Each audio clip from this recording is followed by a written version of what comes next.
Welcome to InterPartyConflict, the podcast where we answer your questions so you can have the best tabletop gaming experience possible. My name is Gabe. My name is Jeff. And we're going to answer your questions today. But first, I have a question. Jeff, how are you doing today? Doing okay. Just went out and saw my parents and my sister for the first time in a while. Went out to. How are they doing? Doing pretty good. Just kind of went out to my parents' place. It's only like a few hour drive from here, but we just haven't been able to see each other for reasons people can understand. That was good. Like, I went outside. Did you know that outside has like really good graphics? Oh, that's crazy. Yeah. The brightness is turned up a little bit too high for me. Oh yeah. I have these, they're like VR. It's like a VR headset, but a lot smaller. Yeah. And but it allows you to turn down the brightness. There's on Reddit, there's a subreddit. It's r/outside. And it's people talk about the real world as if it's an MMO. Sure, yeah. It's pretty fun. Outside the game, yeah. Yeah. So, yeah. How are you doing, Gabe? I'm doing all right. I'm not really going to get into it, but one of my brothers is having some health issues. So we just this last weekend, we actually went and visited him in Chicago. So I got to see him, got to see the rest of my family, got to see my dad on Father's Day. Yeah. Just hung out with them for a couple days. It was pretty good, better than I was expecting. I'm not usually a huge fan of spending a ton of time with my family, but sure, yeah. There's a certain amount of stress and energy that comes out of visiting family, no matter who you are. Skylar loves my family, and I'm like, sure, and I'm like, they're okay. Yeah. Like they're pretty okay sometimes. And that's just sort of how I feel about it. Like, I don't hate them, but it's like, it's nice to see them every once in a while. Sure. So I actually meant to do a different intro for this episode because this is the first episode in several weeks where we have not had a guest. Oh, shoot, you're right. I actually meant to start us off and be like, we have a special guest. Nobody. Whoa, wait, where'd they go? Right. This empty chair. Right. Thank you very much to Finn, to Alan and Delilah, and to Jamie for coming on the show the last few weeks. I don't usually plan on having guests back to back. I usually try to space them out a bit. But, just the opportunity came up and it worked out the best. So we just went ahead and did it. And I'm pretty happy with how all those episodes went. Yeah, they were a lot of fun. Yeah. So hopefully our listeners enjoyed those episodes as well. And of course, we've still got some more guests lined up in the future. So stay tuned on that. So I guess you want to go ahead and get into this episode, Jeff? Yeah. Okay. So I want you to imagine that you have volunteered as tribute.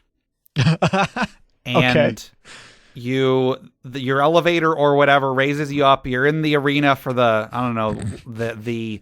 hungry sports. And the yummy sports. The yummy sports. And you look around and you see all of the other tributes. They, as soon as they're able to, they all scatter off in different directions. But you know that in the very center, there's supposed to be some giant cache of weapons and items and medicine and food and whatnot.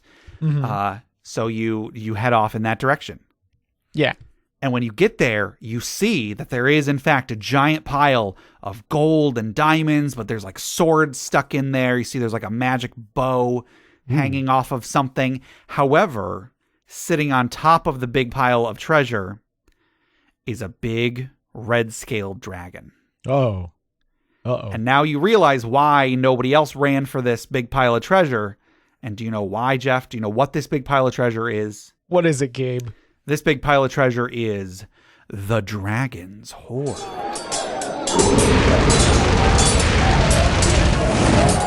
And of course, the dragon says, "Oh, hey, Jeff, I didn't know you were here." Oh, how's it going? Pretty good. Hey, did I leave my lights on at the house? You know what? No. I think it was one of the back porch light, but it's got the light sensor on it. So right. Yeah. The other thing's busted. Well, anyway, thank you. Here, have a magic sword. Oh, thanks. What's your AC? It's like, yeah, it's like everybody just goes around asking each other their AC. Oh, I meant because he was throwing a sword at you. Oh, I got you. Oh, what's your goat ball touch AC or whatever? Sure. So today's magic item was submitted by Black Magus 2651 via Discord, and the item is the Blue Falcon. This is an attuned magic item. This blue pin is shaped like a falcon in flight. They make a great gift for someone you like or don't like. In a deadly situation, you can call out Blue Falcon and start opposing will saves, or in 5th edition, wisdom saves. You must win 2 of the 3 to succeed, but you have advantage on the checks that you make. If you succeed on 2 of the 3 wisdom saves, you trade places with the person wearing the pin. And then you will have the pin will go with you. So you give it to somebody. So somebody else has it. So you are attuned to it, but you give it to someone else. And then if you succeed on 2 of the 3 wisdom saves, you swap places with the person that is wearing the pin, but the pin is now attached to you. So you get the pin back. Gotcha. When you swap places. If you fail, however, you don't swap places, and instead, the person that won becomes instantly attuned to the pin. Okay. And you're stunned for 1d4 rounds. Huh. It's an odd item, but I think it's neat. Like, yeah, I don't know exactly what the purpose would be. Do you just give it to your enemy as a gift? Right. And then hope that they wear it, and then hope that they're in an advantageous position while you're in a disadvantageous position? Sure. I mean, like, I could see this being used, like, you give it to the fighter. Sure. Like, you're like a glass cannon caster or something, and you give it to the burly fighter, and so if you're in a bad spot, you basically swap places with the fighter so that the fighter can be in the bad spot for you, that kind of a thing. Yeah, I suppose so. I wonder if there's a way to willfully fail a will save, which I don't know. I don't know. I mean, in previous versions of the game, I'm pretty sure it was explicitly stated that you could choose to fail a save. Right. Even ones that didn't necessarily make sense, like a fortitude save. But I'm not sure if that is a rule in 5th edition. I guess it's always up to the DM. Everything's up to the DM. Yeah, I'm not too sure. I think it's the idea of an item that lets you like swap places with somebody, and then you have the pin. Like the pin stays. The pin stays in place, but the person wearing it swaps basically. Sure. So you wouldn't be able to just keep doing it because now you have the pin. Right. Yeah. So you'd have to then give the pin to somebody else after that point. Sure. Yeah. Yeah. I think it's pretty neat. It's cool. It's pretty neat. I like how it is just it lets you swap places, but also if the circumstances line up perfectly, you could use it maliciously against someone, I guess. Sure. Yeah. Yeah. I would imagine I feel like there would be the option, like you can give it to an enemy, and then if you try to swap with them, they could be like, wait, no, I don't want to go. Mm-hmm. But if you give it to a friend and they're like, yes, I'll take your place, my friend, they can do it willingly. Yeah, maybe like if it's a willing target, you don't even need to make the saves. Right.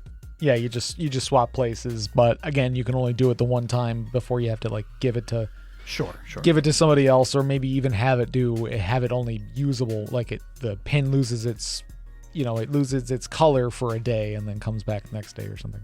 Yeah, something like that. Or like the falcon's wings go down, like it's not in flight anymore, it's perched. Sure. Something That's pretty good, yeah. That's a neat item. I like stuff that helps you control the battlefield. Plus, for something in 5th edition where it like the fights end up being very stationary. Yeah. A way to kind of like force movement. Yeah. Is kind of neat. So yeah. Once again, that was the Blue Falcon, courtesy of Black Magus 2651. Thank you very much, Black Magus 2651. We'll probably be hearing your name again in a moment. Spoilers. So that's the Dragon's Horde. Jeff, if anybody else wants to submit magic items for the Dragon's Horde, or questions for us to discuss in our main segment, or stories for the funeral pyre or whatever else we're doing, the retirement village, the laboratory, whatever, how would they get those to us? They can send us an email at interpartyconflict@gmail.com or join us on our Interparty Discord at bit.ly/interpartydiscord. That's correct. Yeah, the Discord is it's free to everybody. You don't have to be a patron or anything to join. So come on in. Come on in and join us. Yeah. Before we go any further, we have a giveaway to give away today. We're giving away a copy of 3 supplements or more, courtesy of Crit Academy. In particular, the Skybreaker, the Warmind, and the Werecat. 3 player options for 5th edition D&D. Also some other stuff I think that Justin is throwing in there as well, because Justin's awesome. So, yeah. Who is the winner, Jeff? Who is the winner of these 3 supplements today? Today's winner is Black Magus 2651. Whoa, winner. Gobble, gobble, gobble. Yes, congratulations, Black Magus 2651. You should be getting that in your email pretty soon. If you haven't gotten it in, I don't know, a week, let us know. And of course, be sure to leave Crit Academy reviews for each of these products, because the more reviews they get, the more attention they get, and the more they can know to work on future products. So please, please, please, whatever else you do, please leave them reviews for these products. That's the biggest thing you can do to say thank you for winning these great supplements. Yep, helps in a lot of ways. Yes. So yeah, big thank you to Crit Academy for helping us facilitate this and give away great stuff to our listeners. Good job, Black Magus 2651. Jeff, if anybody else wants to be like Black Magus 2651 and they want to enter this drawing to win a free copy of these great supplements in the future, how would they enter? They can enter by sending us an email at interpartyconflict@gmail.com with Crit3 in the subject line. That's correct. Do you love Interparty Conflict? You know, the show you're listening to right now? Yeah! Then check out their Patreon at patreon.com/interpartyconflict. You can help support the show and get tons of bonus content too. Access hundreds of outtakes, dozens of short stories, periodic updates about the behind the scenes of the show, personalized media, a monthly Roll20 game run by Gabe himself, and more. Every month, Green and Red Tier patrons get access to the bonus podcast InterPatronConflict, where Gabe and Jeff cover a wide variety of topics. Join right now and access the most recent episode, which might sound a little something like this. Basically, you mix slime and sand together, and it's just kind of becomes like this. It's almost like a very airy kneaded eraser. You know what I'm talking about? Okay, yeah. Or you like the erasers, you can just kind of pull them apart. Yeah, it's like that, but like you know, if you pull apart a kneaded eraser fine enough, it kind of becomes like really soft. Sure. Yeah. It's just like an extra like soft and like form of that, and it was like it was interesting to play with. They were like, you know, molding stuff with it and everything, and it was kind of cool. I was just sort of like playing with it. I'm like, this is kind of fun, and like it was like I was expecting like if you pull it apart, it's just like chunks of sand are going to be falling out, but it was like staying together really well. So like apparently the slime technology has gotten better since I had any. How do you improve on slime? Apparently you add sand to it. Once again, go to patreon.com/interpartyconflict to help out the show and access all that bonus content today. And one more quick thing, check out the other podcasts on the Crit Nation Fellowship. Check out Crit Academy, critacademy.com. Justin, Ian, and Austin create new and reusable content for players and DMs alike. Check out Brute Force and Ignorance. They're an actual play podcast on the network. Check out D&D Character Lab, where Garen and Dan made characters every week and pitted them against each other. And check out the Kind GM podcast, which is another advice podcast for running a game. So yeah, check out all those other podcasts. We got some great stuff on here. Enough of all this admin. Let's get into some questions, Jeff. Our first question comes from Flash85 on Discord, and they ask, the firebolt spell says that it can target creatures and objects. Do you let your players use other spells that don't specifically target objects to target them, or no? I can understand Vicious Mockery not breaking down a door, but maybe Acid Splash could. Yeah, so in 5th edition D&D, the spells, generally speaking, like cantrips in particular, are usually pretty specific in that they target creatures rather than just creatures or objects, I guess. Yeah. It was a little bit different in 3rd edition because most of the time, the way that spells were written out would be a little bit differently. Like let's say Ray of Frost, for example. Mm-hmm. In 5th edition D&D, the description for Ray of Frost, the description says, a frigid beam of blue-white light streaks towards a creature within range. So the implication then is that it doesn't say you can attack an object. It just says it streaks towards a creature. So according to the spell, you can't target an object. You can only target a creature. In earlier editions, spells would have a section in the description in the like little stat block that would say things like target, and then you would say one creature. So like charm person would be target one humanoid, I guess. And then other spells might say target one creature or object. So in those cases, you could target an object for certain things. Like disintegrate, you could target an object. Mm-hmm. Other spells, actually, disintegrate wasn't a great example because other spells, instead of having target one creature, would say effect ray, which meant that it followed all of the rules for rays. Yeah. So rays themselves had their own rules, and part of using a ray meant that you could target objects as well as creatures. So Ray of Frost wouldn't have a target creature entry. It wouldn't say in the description it shoots towards a creature within range. It would just say effect ray, and then the rules on rays would include that you could shoot anything with a Ray of Frost, I guess. Yeah. So the way that they've set up spells in 5th edition is a little bit different. In general, it is a little bit more specific for that. Like, again, you have the spell specifically saying targets a creature. It doesn't say targets anything. It doesn't just say you create a ray and it does whatever rays do. Mm-hmm. So a strict reading of the rules of something like Ray of Frost would say that you can't use it on an object. Right. But the question is, what if you could? Is that is that what we think? Do we think that you should be able to target an object with Ray of Frost? Do you think that we shouldn't? What's your opinion, Jeff? So I think because its rules is written, like I'm pretty sure in 5th edition there's a thing somewhere that it's like, if that's what if it go by what the words in the spell says, like, go by what it says. So if it says creature, then it's just creature. And like, I know that is like rules is written, but when it comes to something like this, I always ask why. Like, why is it only a creature? Why, like, I'm shooting a fireball. Why does it only affect a creature? Well, if I can interject just for a moment, things that deal fire damage are usually the only ones that specify. Sure. Okay. So if any of them specify, it's going to be the ones that deal fire damage. Right. Okay. So like acid splash then. Yeah. Acid splash. Hold on. Let me bring let me actually check. Acid splash. Here we go. You hurl a bubble of acid. Choose one or two creatures you can see within range. If you choose two, they must be within 5 feet of each other. Target must succeed on a dexterity saving throw or take 1d6 acid damage. And damage increases with your level because it's a cantrip. So by a strict reading of the rules, you can't shoot that at a door. You can only shoot that at a creature. Right. Why? Yeah. I think it is probably simplicity's sake.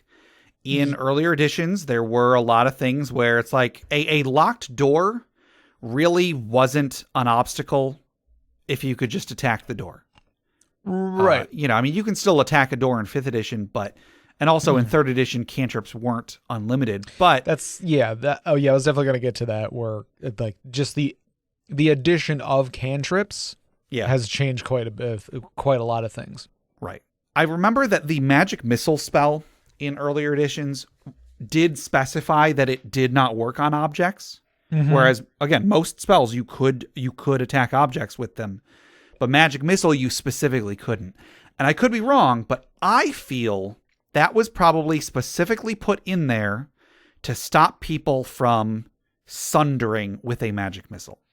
And what that is, sunder it was an explicit action in 3rd edition, but it's just the act of attacking someone's equipment instead of attacking them.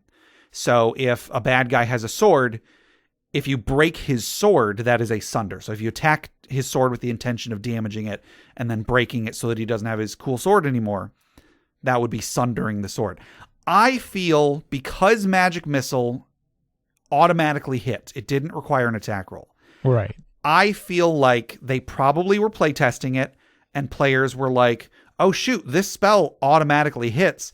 I'm just going to target the guy's, I don't know, holy symbol, the cleric's holy symbol, or I'm going to target the mage's spell book, or the fighter's sword, or something, some other magic item or something that they have. And because there was no attack roll, there was no way to defend against it, and Magic Missile did not insignificant damage.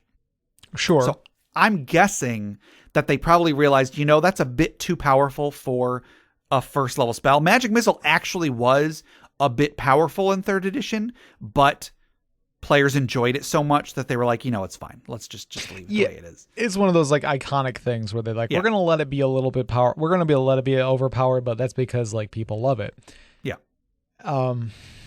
So I'm wondering if that's why it had the specific clause that you couldn't attack objects, because there's no reason that force damage couldn't hurt an object. Right. One thing to mention is that in Flash 85's question, they asked about like, oh, obviously vicious mockery isn't going to damage a door. And I would say you are correct, because objects are immune to poison and psychic damage in 5th edition.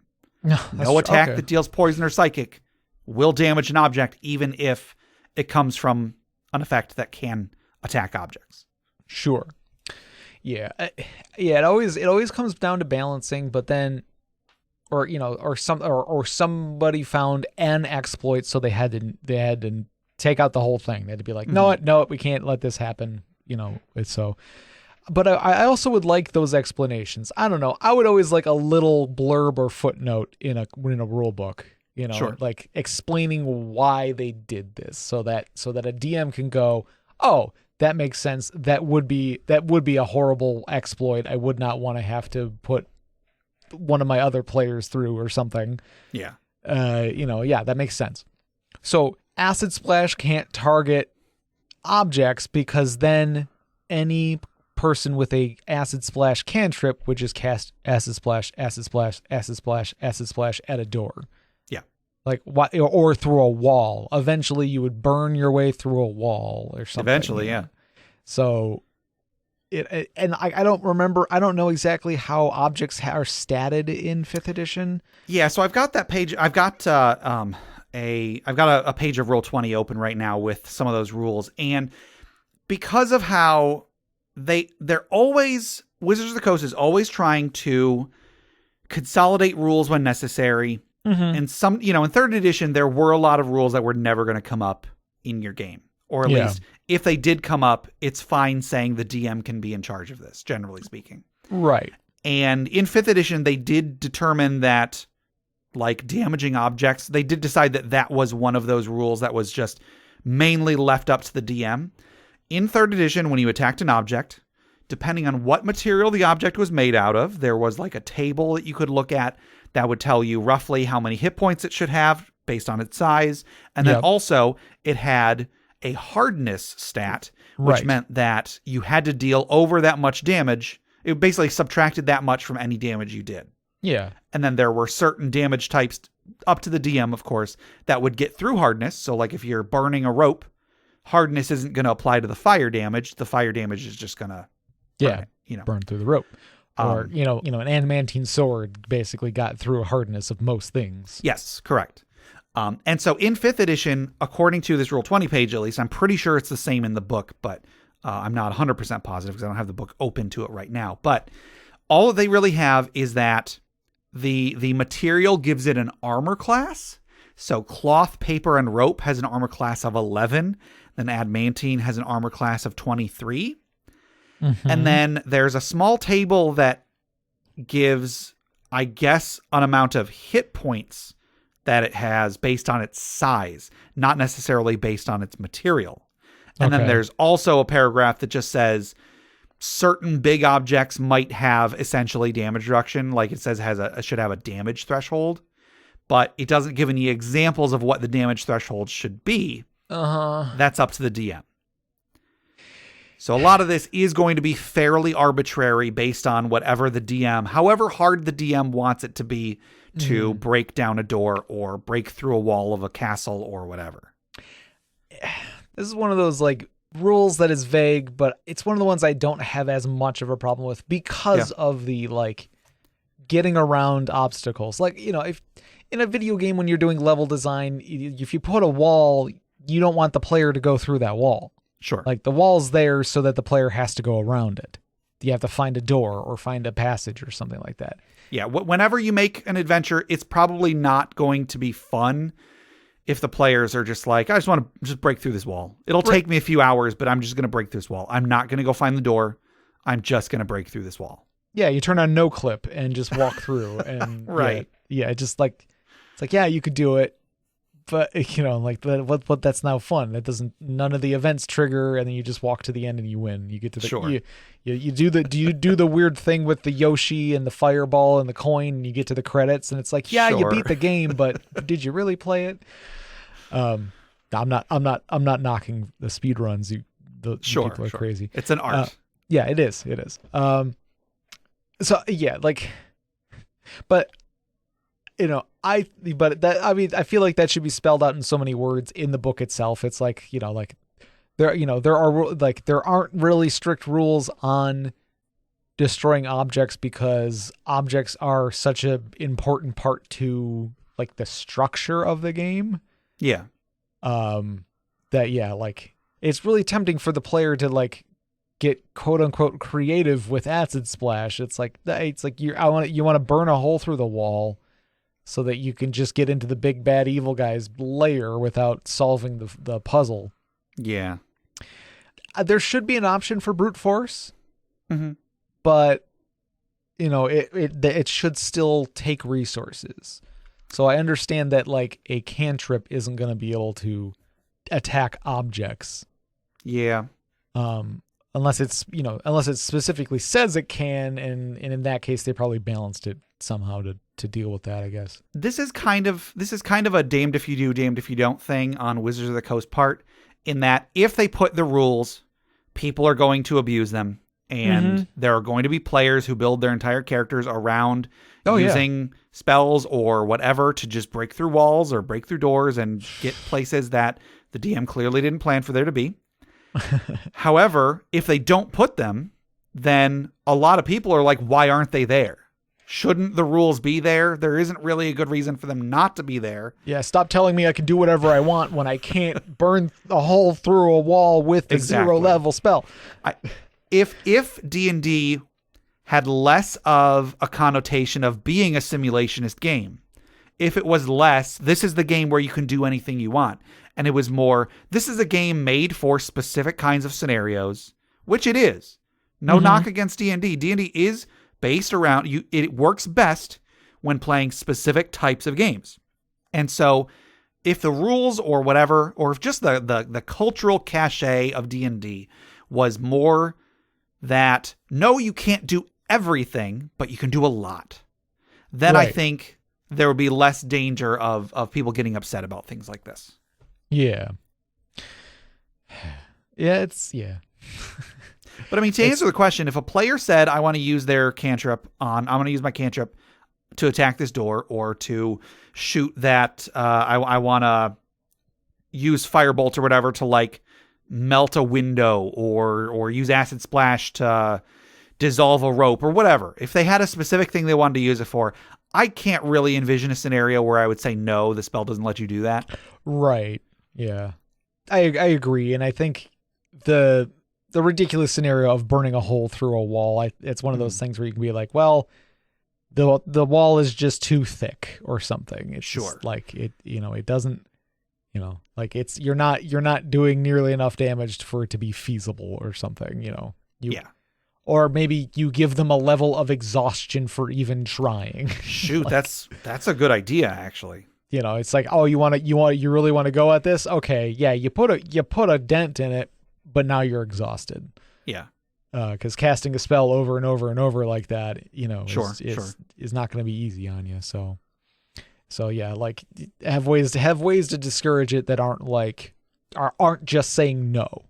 Yeah. But sometimes that's hard, because then they might just see that as just more of a challenge. Like, okay, then I will go and get 30 restoration potions or something, so I could just keep at it forever. Yeah. And it's like, okay. And like the thinking part of me is like, I mean, if they're going to go through all that trouble, it works. Yeah. Like, But- if they're going to spend all of their gold on potions that get rid of exhaustion just so they can get around the rule I made up on the fly to make it so Right. they don't do the thing. But then I'm saying that from outside the game. If I was in there and it's like, no, I wanted you guys, I had a plan for how this adventure was going to go. Yeah. And now you want to spend a week burning through this wall. You know, maybe I'd feel differently then. And again, like there is a disconnect between player and DM a lot, where like not every player really understands the idea that the DM worked hard to have a fun thing for everybody, and now you're just doing this one thing. So that all goes back to our always stand by, like, talk to everybody, like, talk to each other. You're playing a game together, make that known right off the bat, like from the start, and things will go a little bit better. Yeah. I remember when 4th edition came out, that always felt much more to me like you can't really do anything that the ability doesn't let you do. Like I always felt like the game wouldn't work if you weren't incredibly strict with what the rules, what the abilities do, because the game was so much more. It's about in combat. It's about this does this in combat and it does that in combat and so on and so on. But Jamie, who was on last week, I was in town visiting. This was when we lived in Tennessee. I was in town visiting, and he invited me to a game that he was playing with his group, and they were playing 4th edition, but they were, I don't even remember who was DMing, but whoever was DMing was letting them use their combat abilities, like their push and pull and so on, 4th edition combat maneuver abilities, and they were letting the players use those abilities to affect terrain. They could like move a heavy object by using that ability that pushes an object and so on. And like, it blew my mind. I was like, this is so cool. I wish I had been comfortable enough to do this in my own games. Right. Yeah. It's tricky. Yeah. It's tricky to kind of like give the go ahead on those things, because like it can get out of hand, and like, the game can get away from you. I came across something similar to this because we've been playing some Pathfinder 2nd edition. Yeah. And I've been making some tweaks to my character, and I've been like looking through builds and stuff like that, because I do like to build my characters 20 levels ahead, just because it's fun. It's fun for me. And I was looking at similar to like Acid Splash, like there's the alchemical, like, alchemist fire and stuff like that, where it has a splash effect. So it's a thrown item.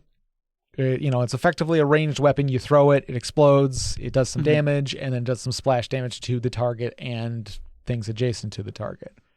There is a way to make it so there is a way to get the splash to go further when you critical hit. So if you're trained in those alchemical bombs, you can, when you critical hit something, the splash goes out further. So it does, instead of just 5-foot burst, it's a 10-foot burst. Sure. And my question to the rules was, could I just target a square, an empty square? And if I can, what's its AC? Because in Pathfinder 2nd edition, you can critical hit on a 20, or if you get 10 over the AC. Right. So if an empty square has a relatively low AC, that means it's that much easier to crit, which means I would be able to use a bigger splash zone. Now, splash normally only does like 1 damage, but again, in Pathfinder 2nd edition, there's a thing with weaknesses where if like zombies have weakness to positive energy because they're undead. Right. So if you have a big group of zombies and you hit them with so if something has a weakness positive energy 5, that means whenever it takes at least 1 point of positive energy, it also takes an additional 5. Yeah. Meaning that if I can hit a large number of zombies, only 1 point of damage each, I'm actually doing 6 points of damage to every zombie that I hit with that one attack. So I was like, that's a very efficient way to use that alchemical bomb. Can I do it? And everywhere I couldn't find a straight answer. other than there is like a note in the book that Steven mentioned. I haven't read it myself, but he said there was like, it's basically like, if you can't find it specifically in the rules, err on the side of, nah, you can't. And I'm like, that seems so, seems so crappy. But at the same time, you can do so much in Pathfinder 2nd edition. I'm not really that mad about it. Because if there's one really cool thing you can't do because the rules, you can't find the rule that says you can, you've already, like, in your search for finding out that rule, you'll find 3 cooler things that you can do. Right. Which is what I ended up doing. Is like I in searching for this one thing, I ended up finding like 3 different things that were like, oh, I want to do that instead anyway. Like, screw this thing, this idea I had that doesn't work. Sure. Yeah. Because like Jay had pointed out in first edition Pathfinder, there were like an empty square had stats basically. Yeah. Third edition D&D, I think it was an AC 10. Right. But yeah, if you could, because of how crits work in Pathfinder 2nd edition, if you could just target an empty square, it would be super easy to get a crit on it. Right. And I'm imagining there's at least a number of like spells and stuff that would have a similar effect where it's like it's like an area effect that does better stuff if you crit. Mm-hmm. And so if you could just target a low AC. Sure. Do you know the Great Cleave bag of puppies? Oh thing? Yes, absolutely, Jess. So it's kind of like that. you just throw out something that has a low AC, aim for that, boom. You know what? I could still do that. That could still work. Sorry, I'm going into Pathfinder 2nd edition. Like I've been doing deep dives into the rule building characters. I can absolutely do that now. Now that I'm thinking about it, because there's ways to like you can summon creatures. Yeah. Just summon something with a low AC. Put it out in the middle of the field. Chuck a bomb at it. You critical.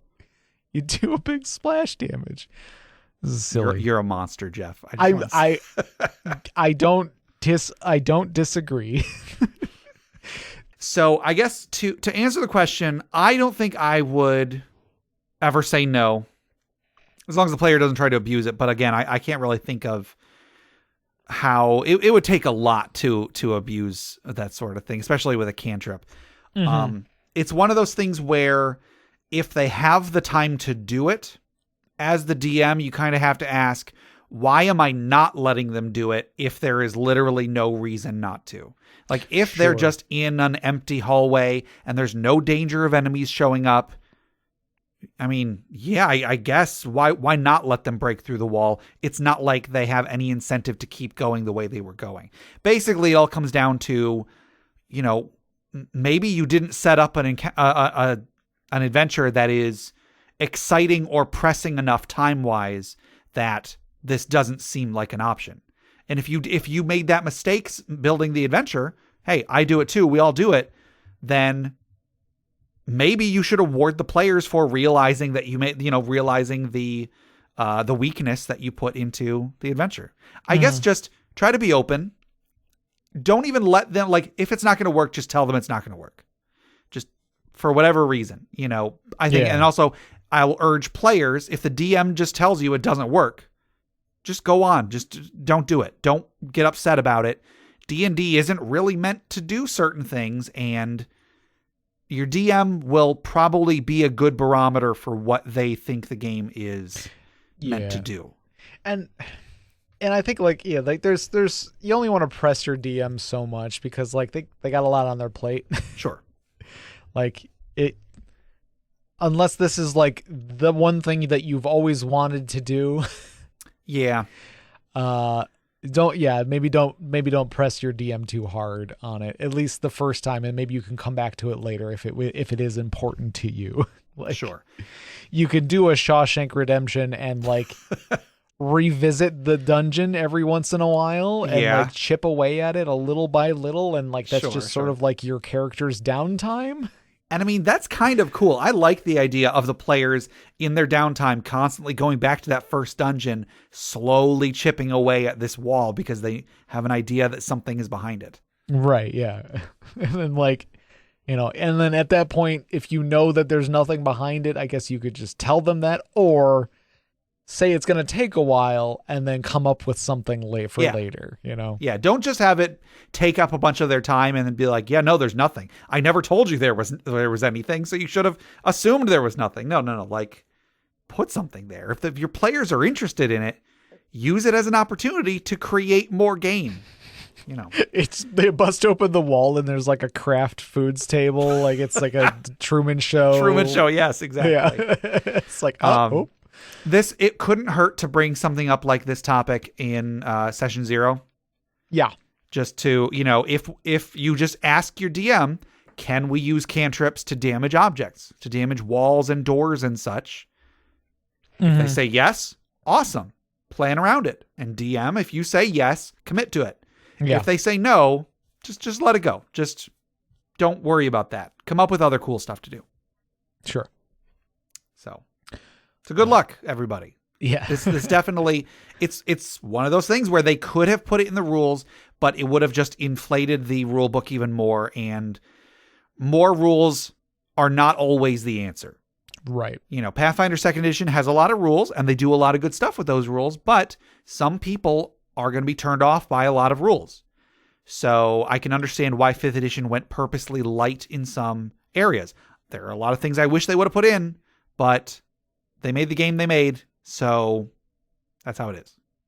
All right, our next question comes from roommate Isaac on Discord, and they ask, if you cast Wall of Stone, is the wall made of stone or magic? Yeah, so this was actually fairly recently put on our Discord, and I thought it was interesting, and I thought it went well with the other question that we were doing today. So actually, Nathan H. Seawood Scribe posted that his roommate just asked this question: if you cast Wall of Stone, is the wall made of stone or is it made of magic? Now, the spell is there's a little bit more to it than just the initial question, because the spell gives an answer, but we'll get into how exactly that works. The way that the spell works, the relevant text at least. You cast Wall of Stone. It's one action, range 120 feet, duration concentration up to 10 minutes. A non-magical wall of solid stone springs into existence at a point you choose within range. Then it goes on to say how big the wall is, what happens if it's in a creature space, where you can place the wall, and how hard it is to damage, and so on and so on. But then at the end, if you maintain your concentration on this spell for its whole duration, the wall becomes permanent and can't be dispelled. Otherwise, the wall disappears when the spell ends. So, you cast the spell. It says it's a non-magical wall, but if you stop concentrating 5 minutes in, it vanishes into midair. Yeah. So is the wall stone, or is it magic that then gets replaced as stone, or coalesces into non-magical stone or something? It interests me that it's evocation. That is interesting, isn't it? Yeah. I don't know how true this is nowadays, but back in 3rd edition, when we learned how to play, when I was at least learning to play the game, it was actually explained to me that conjuration isn't creating matter or energy or whatever. It is transporting it from the elemental plane of whatever to the material plane. And then, if you're transporting energy, if you're casting a spell that creates a bunch of energy, it's not creating it, it's transporting it. If it is you're making an object, it is taking matter from somewhere else in the multiverse and then bringing it here. Yeah. Whereas it was then described to me that evocation is technically creating the energy or creating the matter. Right. There aren't many evocation spells that I know of that create matter, but this is one of them apparently. Yeah, so I guess this is like you're creating matter. Yeah. Which I guess takes a lot of concentration. So 10 minutes of concentration to permanently create matter that is just plain granite stone. Yeah. So I guess it kind of makes sense, because you've brought it into existence temporarily through your concentration. Mm-hmm. And if you can concentrate long enough, then you can leave it there permanently.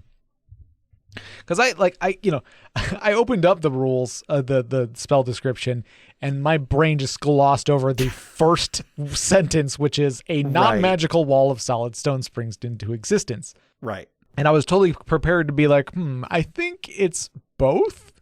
I kind of feel like it's both. Like at the very least during the casting, maybe once it's permanent, it's just stone. Yeah. But would detect magic detect it as magic? So it's interesting. It can be dispelled before the 10 minutes have passed. Yeah. So like if you are still concentrating on it, someone could cast Dispel Magic and then that wall of non-magical stone will disappear. Yeah. I'm kind of picturing this spell as when you cast Wall of Stone, you are using magic to move some stone from the elemental plane of earth or whatever, or I guess it's evocation actually. Sorry. So it's not moving it from elsewhere. You are creating non-magical stone. However, it's sort of being held in two places at once. It's being held on the whatever plane you're on, and also in like kind of a nothing dimension is how I'm picturing it.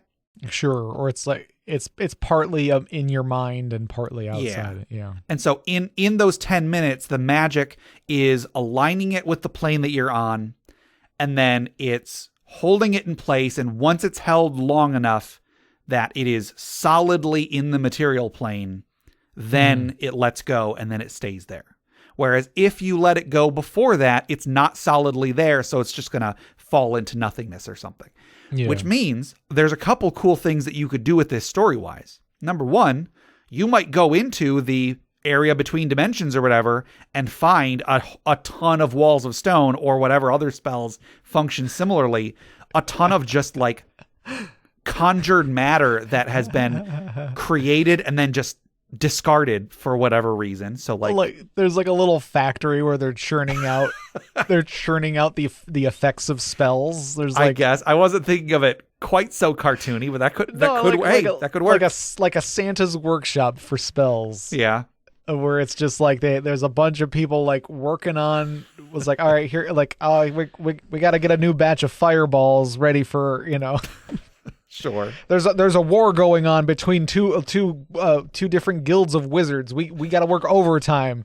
There you go. We need more lightning bolts and fireballs. Hurry! Like we gotta call the supplier for all the Melf's acid arrow. Get Melf on the line. Get Melf on the line. Yes. But then another little thing that you could do flavor wise is that if, let's say someone tries to break down the wall of stone during the 10 minutes that you're concentrating on it, there could be some, cosmetic magical effects that are still present because it isn't solidly there yet. Maybe someone does manage to just smash a hole in the wall and they break the wall, but then in its place, there's just like an immaterial shimmering wall of magic energy in its place. They can just walk right through it or whatever. But just to show off that the magic is still there trying to hold it all in place. Yeah. Or something. It is a weird question. Yeah. But if you can find a way to just make some cosmetic effects to fit whatever worldview you're going with or whatever, it could just lead to some interesting, ideas and some interesting moments in game. Yeah. Maybe like there's somebody just outside of the material plane that's like physically holding the thing in place. And if you stop concentrating, they're like, fine then. And they just take it back. Like, oh, the wall placer is what this ancient elder god, the wall placer. Right. Yeah. Each spell has its own deity. Yep. I mean, I like that idea though. I don't know. It's strange. I don't feel like this would ever come up in game, but it's strange how it is both explicitly said to be a non-magical wallstone. That's weird. Yeah. And then also that it can be dispelled before the 10 minutes have passed. Yeah. That's weird. And I guess you're dispelling the spell, not the wall. I don't know. But the wall goes away. Yeah. We had a question some time ago about like how does creatures with like magic immunity, How would they, like if you used a spell to launch a rock at a Rakshasa or something, would it hurt them because it was propelled by magic? Now I'm wondering what happens if a Rakshasa touches a wall of stone before the 10 minutes have passed versus what happens after the 10 minutes have passed. Yeah. Anyway, did you have any other thoughts on whether it is magic or stone or magic stone or both or neither? I mean, it says non-magical stone, so I mean, you got to go rules is written here, I guess. Yeah, it is non-magical stone, but it is a spell. So, it is a spell. Yeah, so like it's the wall itself isn't magic. What brought it there is. Yeah. Yeah. I guess. Sorry, looking again at what Nathan posted. The roommate's response was like, so does it slowly convert over those 10 minutes from magic into stone? At what point is the magic stone? At what point is the stone magic? So, oh, no. This is a tough one. Yeah, it is. I mean, again, I guess rules is written like the stone is always just stone. Yeah. But, until... And then for 10 minutes, it is an active spell. Like there is an active spell you're concentrating on. So like you can be disrupted. Yeah. This in every same way. It can be dispelled because you're casting a spell. Right. If you need it to be like, if you need to know does it slowly convert or whatever, I would kind of say yes. I would say that like it is always there for the whole 10 minutes, but not until the final 10 minutes is it there on its own. The rest of the time it is being held in place by magic. Yeah. And then if it is disrupted, it falls off into the nether dimension where walls of stone go. And the factory of fireballs exists. The nether dimension and the factory of fireballs. Okay. Yep. And the elder god, the wall giver or something? I don't know. The wall stander. Yeah. All right. So I think that'll do it for our regular questions for today. Thank you everybody who wrote in. We do still have our social media questions, though. And our last social media question was, have you ever taken part in foam sword fighting or any other kind of LARP? If so, what were your experiences? I played Capture the Flag with cardboard and wooden swords in the woods once. And it was fun. But that's the closest. Yep. Yeah, I've never been foam sword fighting. It's a joke. Sorry. I have been foam sword fighting. The whole point of 2 episodes ago. I took part in, it was specifically Dagger here, but I think most of the people that I know have moved on to a different game other than Dagger here now. So, so I played with a group of people in Smyrna, Tennessee, a few years ago. Mm-hmm. So we got a few responses from listeners on Facebook. Colin W. says, I haven't, but there's a place nearby that's newly opened and is primarily an outdoor axe throwing venue, but has tabletop games and LARP. I'm trying to convince my gaming group to give it a try. And if you go back to like our 3rd episode or something, we did cover our thoughts on LARPing. Sorry, that was, hold on. That was episode 109. Oh, wow. I thought surely that was like our first month or something. Well, anyway, so we did talk about LARPing in episode 109. So if you want to go back to that one, and I don't know, I've had different thoughts about it over the years. I did take part in it, but also I think it's a bit nerdier than D&D. So I don't know. But my point is you should try it out if it's nearby. Your group should definitely go with you and check it out. If you don't like it, you don't like it, but you might find a great new group of friends. Yeah, exactly. Jonathan S., I think this is the first time they've replied, says, in high school, a friend and I were interested and started one day to spar with some hockey sticks as practice. It started to rain and felt very epic, training montage-like, until my neighbors started loudly arguing nearby and we quickly ran back into my house, never to try again. And that's a shame, but... well. Sean M. says, no, but I should. Darren W. says, I haven't, but my wife did for a few years in college in the U.S. Over on Reddit, Alistar the Minotaur says, I tried a bit when I was in high school. I had some fun for sure, but ultimately realized it wasn't for me. I've tried multiple combat sports before, wrestling, kickboxing, judo, karate, and ultimately mixed martial arts. And I have the same problem LARPing as I did in those. I am a hyper-defensive fighter. I get so concerned with not allowing my opponent to succeed, it prevents me from ever actually forming any sort of offense. It took years to get over the fear of getting hit, and even still to this day I revert to it if I'm not actively forcing my brain into a more attack mindset. And yeah, I can understand that. That's kind of what I sort of messed up when I was trying to explain it, but I was talking with Alan a couple of, when they were on, and he's left-handed, so whenever fighting against him, you kind of have to be especially careful because any kind of mistake and you're attacking the same direction his sword is coming from. So if you make a mistake, he can just bam, hit you. Yeah. And vice versa, of course, but sure. He was better at it than I was, so that was the much more likely scenario. Right, yeah. He's used to that scenario, too. He has, it's sort of the disadvantage there, or the advantages on the other side as well, but they're not expecting to have that advantage. Right. Over on Twitter, we didn't get anybody, and then on Discord, we got a few.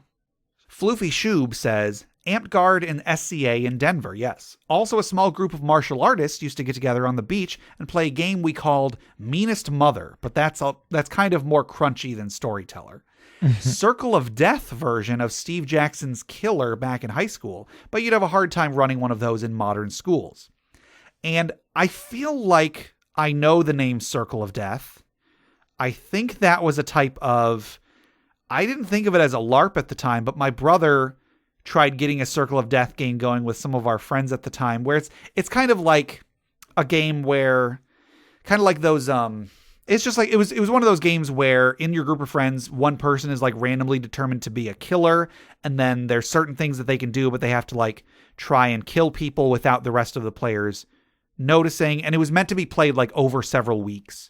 So you just be going about your business, and then like you find out, oh my goodness, this one person quote unquote died, and the killer's just making their way through and so on. Yeah.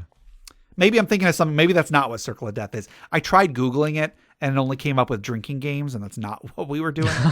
So I don't know. Stiltskin Koopo 84 says, I participated once out of sheer curiosity for what made people do it. I was probably one of the oldest people there at 25, and it was during a time of day in the summer that I had to be between jobs to have attended. I felt old and awkward, but it was fun for a one-off. And that's a shame. That's unfortunate that you felt old and awkward, because, if you are able to just get involved and not worry about that, it can be a lot of fun. So, but I mean, it's not for everybody, I guess. Lone Wolf Nate says, I took part in foam sword fighting as it relates to pool noodles. Paper towel tubes also, though I know those aren't technically foam. I mean, yeah, whatever works, I guess. Our friend Jay used to have like a number of various weapons that he and his brother used to spar with. Most of them were either just like PVC pipe or metal pipe that they like duct taped the handles so that you had something to grab onto. Oh, jeez. But I don't know. I guess it worked for them. See What Scribe says, I haven't LARPed in part of any large organized guild, but my brother, a couple friends, and I made up our own LARP system some 10 years ago and still occasionally played until COVID. I'm over 2,000 miles from them now, but we intend to go at it again should the opportunity arise. We use all manner of foam swords, plastic lightsabers, Nerf weapons, you name it. It's basically just gladiatorial fighting with RPG-style rules to track hit points, armor, weapon damage, and martial or magical powers that we sadly don't actually have in real life. Yeah, that's doesn't have to be complicated. It can be if you want it to be. Yeah. Collins B says, there was a club at the first university I attended and I found it more difficult than fun for me. Probably because I was incredibly out of shape at the time, but I would consider trying that again if the opportunity presented itself. Aside from that, I don't know if it counts, but I did participate in the Jedi Training Academy in Disneyland as a kid, and I got my Padawan certificate, so that's something. Yeah, sure. That works for me, I guess. Yeah. Dustin says, on my 7th or 8th birthday, my mom hired a guy to teach everyone at the party how to fence. He brought foam-wrapped PVC swords for everyone. Because I was the birthday boy, he let me touch the real rapier. It was a lot heavier than you'd think. And yeah, that's true. I think weapons and armor in general are a lot heavier than you expect them to be. Right, yeah, because you're like, oh yeah, you gotta swing that thing around like crazy. You're like, oh, yeah. Oof. And just one more listener response. Peace Pancake says, the only experience I have vaguely similar is when we went to medieval markets or Renaissance fair or whatever you want to call it, and us kids desperately wanted to get in on it. One of us got a wooden rapier kind of thing, and we duel with that and just a plain wooden stick. Mm-hmm. Yeah, you do whatever you got to do. Yep. So yeah, that was those were all of our responses. Thank you everybody who wrote in. So that was our last social media question. Our next social media question is, in your opinion, what is the most useless or overrated spell in D&D? I don't know about overrated, but useless. True Strike. Yeah. I'll try to come up with something, because I feel like True Strike is cheating. Yeah. I'll try to come up with something better for next time, but I'll try to look at like the higher level spells and just look and see if there are any that are just like, I would never use this. You know. It's just like True Strike is just so mathematically bad, and like I like the situations where it's useful. You have to basically create that situation. Like you're spending more resources to create the situation to use a cantrip. But yeah, I guess you're right. It's just sort of like a cheap answer. I actually will have an answer. I will say at the moment, my answer is Prayer of Healing. It's a 2nd level healing spell that takes 10 minutes to cast, and it heals up to 6 people, 2d8 plus your spellcasting ability modifier.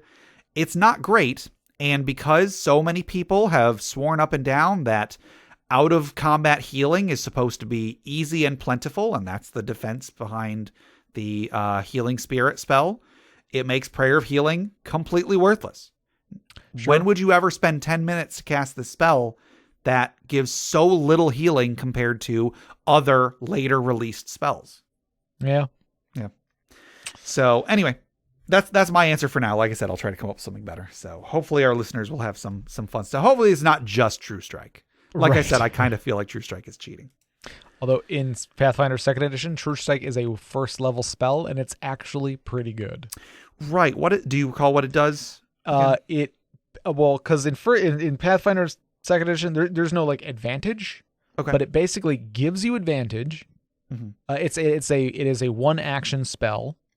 Okay. Meaning you could, and I think it makes your next attack do it. So you could do it in the same turn as an attack. So you can cast it on yourself and then attack. It gives you advantage. So what is basically advantage? You roll twice and take the higher of the 2. And then it lets you ignore the flat DC checks of like concealed and hidden. Oh, right. Okay. Which is big. That's like that. Yeah. So if something has the concealed or hidden trait or status or whatever or condition.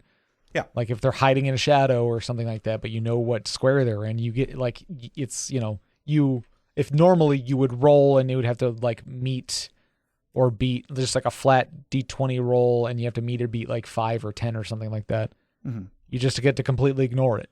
You just get to be like, I'm going for your AC, and I get to pick the higher of 2 rolls. Yeah. So like, it's actually pretty decent. Cool. So yeah, that'll do it for our questions for today. Hopefully some of our listeners will have some good responses to that discussion question. So let's wind down. Let's take a deep breath. Let's remember those who have come before us, who have given their lives that we may have a better world to live in, as we toss another log onto the funeral pyre.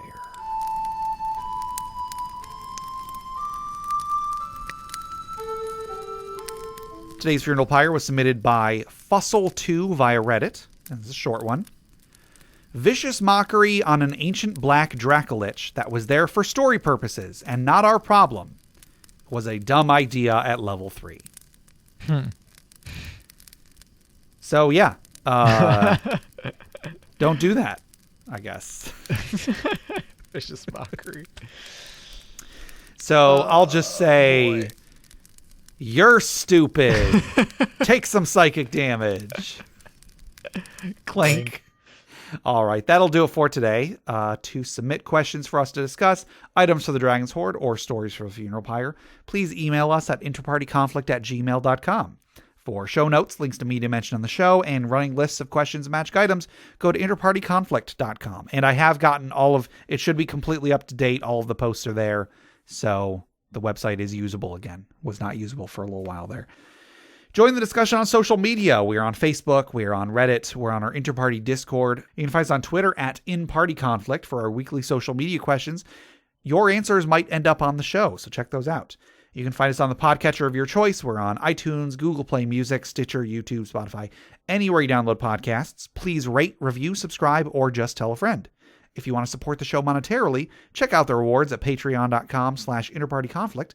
We have a few different tiers, so anything you can spare, even $1 a month, would go towards making the show better, and you'll get bonus content for it. Jeff, tell us about FriendQuest. FriendQuest is a YouTube channel where you can watch us play video games. There you go. Also, head over to bit.ly/InterPartyConflict to take a short survey about our show. What you like, what you don't like, etc. And just for taking it, you'll get 2 free printable board games, courtesy of the great people over at hollandspiel.com. And our music is made by Boxcat Games from Nameless the Hackers RPG. So, Jeff, until next time. Trying to think of an ending, but I think I've just hit a wall.